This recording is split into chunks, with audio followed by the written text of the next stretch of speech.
Hey team, today we do this beautiful still life. If you dig it, please consider subscribing. But for now, let's jump in.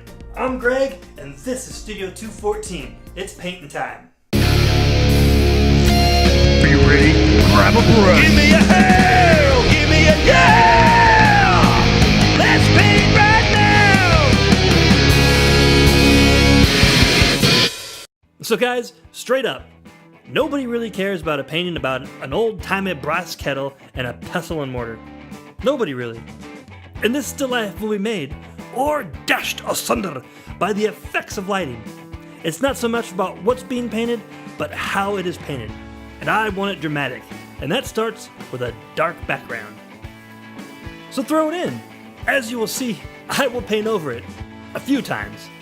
There is going to be a candle also, which will be the only light source, which should give us some cool and super dramatic shadows.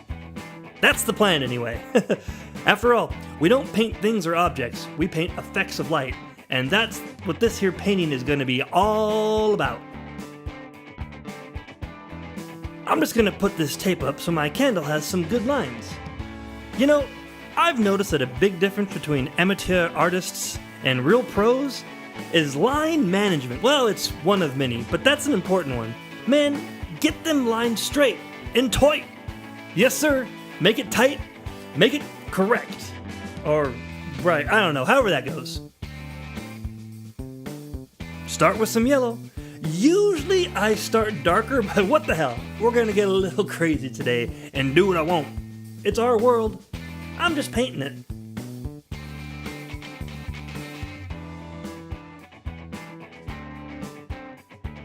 Now I change my perspective on shit and flip the canvas.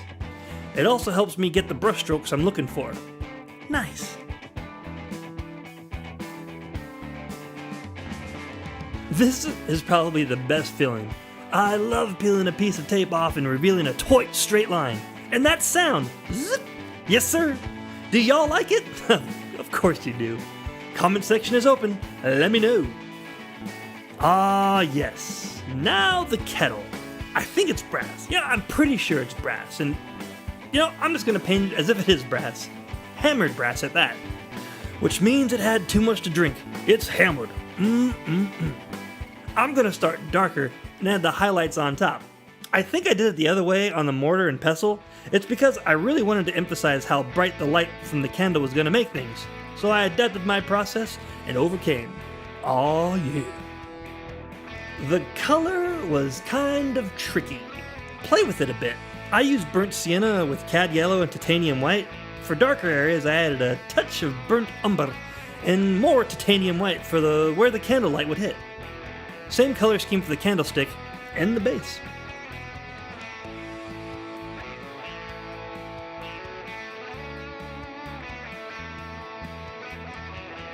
I placed the dot where the length and the width of the canvas, each divided by 1.618, meet up.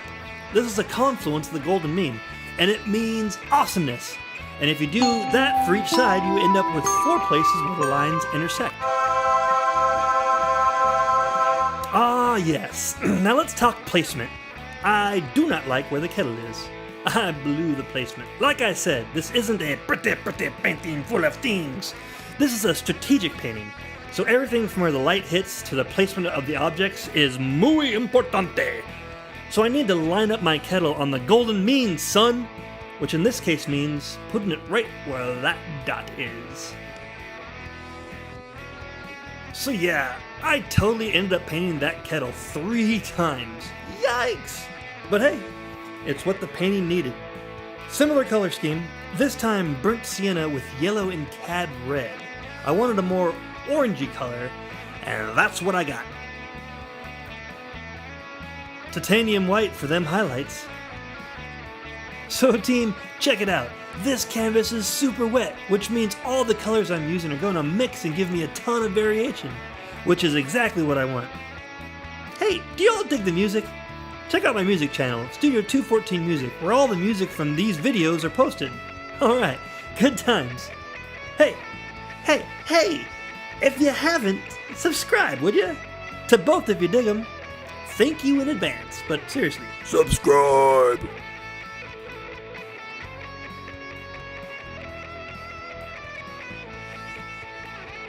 Then a quick blend to even out and kick back the harsh lines of my brushstrokes. Then a little burnt umber for the shadow.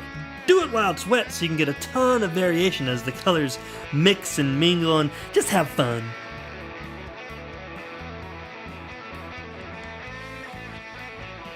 And team, I think that's enough for today. Come on back next week as we put the final touches on this bad boy. It really starts to come together in next week's video. If this is the future, and it probably is, whoa, what's up future me? Check out the right side for suggested videos. Hopefully part 2 and 3 of this video are there. Alright. Woo! Well that was fun. I hope y'all enjoyed it. Come on back next week and we'll put some polish on this here still life. As for me, I'm going to the house. For Studio 214, I'm Greg. Thanks for watching.